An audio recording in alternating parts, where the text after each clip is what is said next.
अस्सलाम वालेकुम। फरहान है और मैं वुहान यूनिवर्सिटी ऑफ टेक्नोलॉजी में पीएचडी का तालिब इल्म हूँ। मैं वुहान चाइना से आपसे मुखातिब हूँ। आज आप इस वीडियो का मकसद कुछ चीज़ें आपसे शेयर करना है जो हमने इस लॉकडाउन में एक्सपीरियंस की और जिस तरह से हमने इसको टैकल किया। वो इसलिए ज़रूरी है कि पाकिस्तान में लोग इस चीज़ को इतना सीरियस नहीं ले रहे जितनी इस चीज़ को सीरियस लेने की ज़रूरत है। यहाँ पर मैं दो मिथ्स इसके बारे में क्लियर करना चाहता हूँ। पहली तो शायद पाकिस्तान में लोगों के जहन में ये है कि गर्म मौसम में ये नहीं फैलता, जो कि रियलिटी नहीं है। गर्म मौसम इसके स्प्रेड को स्लो जरूर कर देता है, लेकिन इसके स्प्रेड को बिल्कुल ख़त्म नहीं कर सकता या वायरस को किल नहीं कर सकता। इसकी वाज़ेह मिसाल ये है कि ऑस्ट्रेलिया में और गल्फ कंट्रीज में जहाँ पर इस वक्त अच्छी खासी गर्मी है, वहाँ भी ये स्प्रेड हो रहा है। तो पहले तो ये चीज़ मत सोचें कि ये गर्म मौसम से मर जाएगा।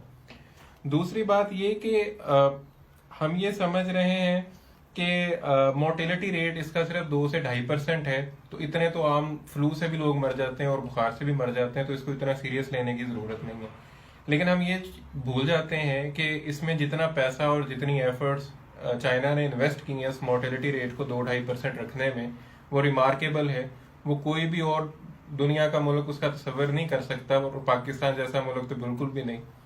तो ये मोर्टेलिटी रेट बड़ा इजीली 10-12-15% तक हो सकता था अगर चाइना इतनी एफर्ट ना करता। तो ये बिल्कुल भी आम नॉर्मल फ्लू नहीं है और इसको इस तरह से मत लें।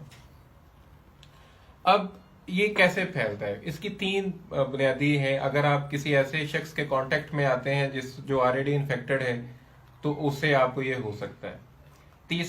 दूसरा तरीका इसका ये है कि अगर मुतासरा शख्स किसी जगह के ऊपर मौजूद था और उसने वहां पर खांसी की या छींका, तो उसके जो मुंह से वो निकले ड्रॉपलेट्स निकले, वो किसी सरफेस पे गिर गए और उस सरफेस को, उस चीज को आपने टच किया, तो वहां से ये हो सकता है। थर्ड ये कि वो ड्रॉपलेट्स जो हैं वो हवा में मुअल्लक भी रह सकते हैं कुछ अरसे तक। तो अगर किसी जगह पर एक मुतासरा शख्स गुजरा और वहां पर वो छींक गया या खांसी की, तो वहां पर आपको ये प्रॉब्लम हो सकती है। अगर आप वहां पर ये गुजरते हैं तो आप उन ड्रॉपलेट्स को कैच कर सकते हैं।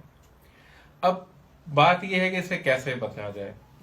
सबसे पहली चीज जरूरी तो मास्क। हमारे पाकिस्तान में शायद इस चीज को एक लोगों ने मजाक बना लिया है कि जी मास्क पहनने का मतलब पता नहीं क्या है। तो सबसे जो इफेक्टिव इसका तरीकाकार है वो तो यह है कि जी आप मास्क पहने।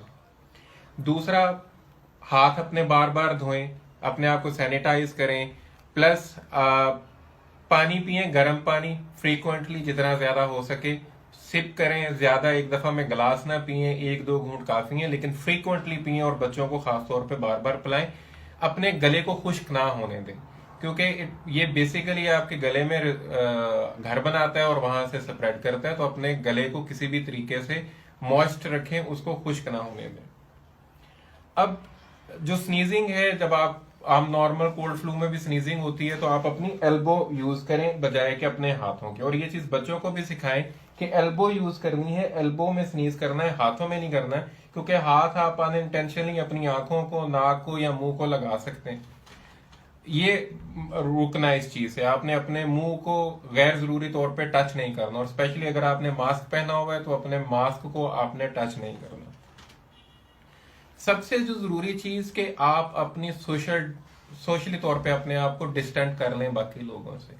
आपका घर सबसे महफूज जगह है। आप अपने घर को कैसे महफूज रखते हैं ये आप पे डिपेंड करता है। ये वायरस हवा में नहीं है, ये किसी इंसान के जरिए या किसी चीज पर लगकर आपके घर में दाखिल हो सकता है। तो आपने अपने घर को कैसे महफूज करना है ये आप पे डिपेंड करता है। अगर घर में 5 लोग मौजूद हैं तो सिर्फ एक बंदा जो है वो बाहर जाए, बाकी कोई बाहर ना जाए। और जब वो बाहर, और फ्रीक्वेंटली बाहर भी ना जाए, कोशिश करें 4-5 दिन की ग्रोसरी इकट्ठी कर लें और 4-5 दिन के बाद बाहर निकलें। नहीं तो अपने घर में अपने बच्चों को टाइम दें। जो बंदा बाहर जाए वो अपने बाहर जाने के जूते और कपड़े अलग रखें, जाते हुए मास्क पहने, और अगर ग्लव्स पहन सकता है तो ग्लव्स पहने। जब वो घर में वापस आए तो वो जूते और कपड़े गेट के पास ही उतार दे, उन्हें वो घर में ना लेके आए, क्योंकि उन जूतों या कपड़ों के साथ लगकर ये चीज आ सकती है। मास्क अपना वहीं पे डिस्कार्ड कर दें, और मास्क डिस्कार्ड करने से पहले उसको काट दें, या उसकी वो जो साइड पे वो होती है उसको आप तोड़ दें, ताकि वो किसी के यूज में ना आ सके दोबारा। तो कोशिश करें जो आप बाहर जूते पहन के गए हैं, कपड़े पहन के गए हैं, जूतों को आप गेट पर उतार दें और कपड़ों को आप उसी वक्त चेंज करके उनको धो दें। उस वक्त तक आप किसी के घर के किसी फर्द से ना मिलें, ना बच्चों के पास जाएं, ना अपने पेरेंट्स के पास जाएं, जब तक आप खुद को वॉशअप नहीं कर लेते बाहर से आने के बाद और अपने कपड़े चेंज नहीं कर लेते। और बच्चों को मना करें, डोर नॉब्स को ज्यादा टच ना करें, गेट जो बाहर वाला गेट है उसको ज्यादा टच ना करें। जो गाड़ी आप यूज करते हैं उसको डिसइंफेक्ट करें और गाड़ी में किसी अनजान शख्स को बैठने ना दें। सिर्फ घर के लोग उस गाड़ी को यूज करें और बेजा तौर पर गाड़ी में किसी और बंदे को ना बैठाएं।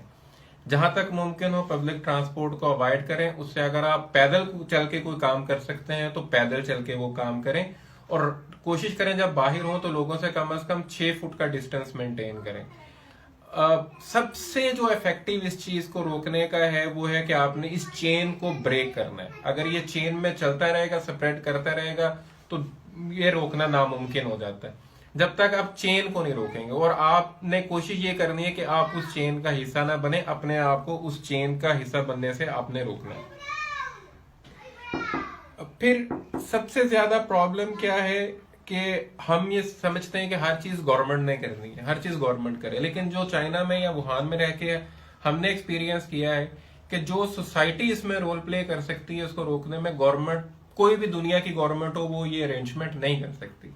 तो गवर्नमेंट पे मत रहे, गवर्नमेंट जो कर रही है उसको करने दें, नहीं कर रही नहीं, उसको भी छोड़ दें। अब अपनी कोशिश करें, आप जितना खुद को आइसोलेट कर सकते हैं, जितना अपने घर को आइसोलेट कर सकते हैं, जितना लोगों की से दूर रह सकते हैं अपने आप को रखें।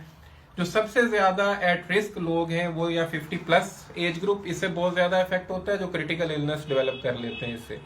प्लस जिन लोगों में पहले से कोई प्रॉब्लम है, जिस तरह डायबिटिक है, हार्ट प्रॉब्लम है, वो अपने को इससे बचाएं। तो प्लीज इसको खुदा का वास्ता है सीरियस लें। ये जुक्तबाजी से या फेसबुक पे मीम बनाने से ये खत्म नहीं होगा, ना फेसबुक की डिस्कशन से ये खत्म होगा। ये प्लीज इसको खुदा का वास्ता है सीरियस लें। दुनिया का डाटा ये शो करता है कि जहां पर भी ये केसेस 100 से ऊपर गए हैं वहां विद इन वीक ये थाउजेंड्स में चला जाता है।